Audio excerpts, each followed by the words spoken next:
বিশেষ বিজ্ঞপ্তি, আমাদের চ্যানেল থাউজেন্ড স্টোরি সাবস্ক্রাইব করুন। আপনাদের ভালোবাসা ও সহযোগিতা আমাদের একান্ত কাম্য। ধন্যবাদ। বন্ধুরা, সকলকে স্বাগত জানাই গোপালবাড়ি গল্পের দুনিয়ায়।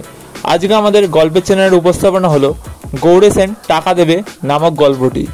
চলো বন্ধুরা, দেরি না করে আজকের এই অসাধারণ গল্পটি শুরু করা যাক। টাকা দেবে গৌরী সেন। গোপাল এক মুদি দোকান থেকে ধারে প্রায় মাল নিত, কিন্তু টাকা শোধ করতে চাইতো না। লোকটি খুবই সরল প্রকৃতির ছিল। গোপাল রাজা কৃষ্ণচন্দ্রের পেয়ারের লোক বলে দোকানিও টাকা চাইতে সাহস পেত না।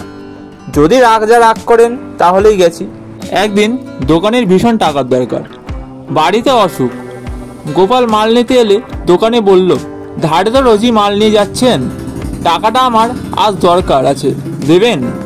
দোকানের কথা শুনে গোপাল মুচকে এসে বলল, আপনার কাজ মাল দেওয়া, দিয়ে যান। আমার কাজ মাল নেওয়া, টাকা যে দেবার সেই দেবে ভাই। দোকানি বলল, সে কথা বললে কি চলে দাদা, টাকা কে দেবে তাই বলে মাল নিলে ভালো হয়, আমাকে আর ভাবতে হয় না। গোপাল তখন মাথা চুলকে বলল, টাকা আবার দেবে কে? টাকা দেবে গৌরী সেন। গৌরী সেনের নাম দোকানি কখনো শোনেননি, তাই সে বলল, তিনি আবার কে? দোকানি মনে করলো হয়তো গৌরী সেন মহারাজের কোষাগারের কোনো লোক বা কেউ কেটা। গোপাল বলল, তাজ্জব ব্যাপার, সবাই যাকে চেনে তুমি তাকে চেনো না?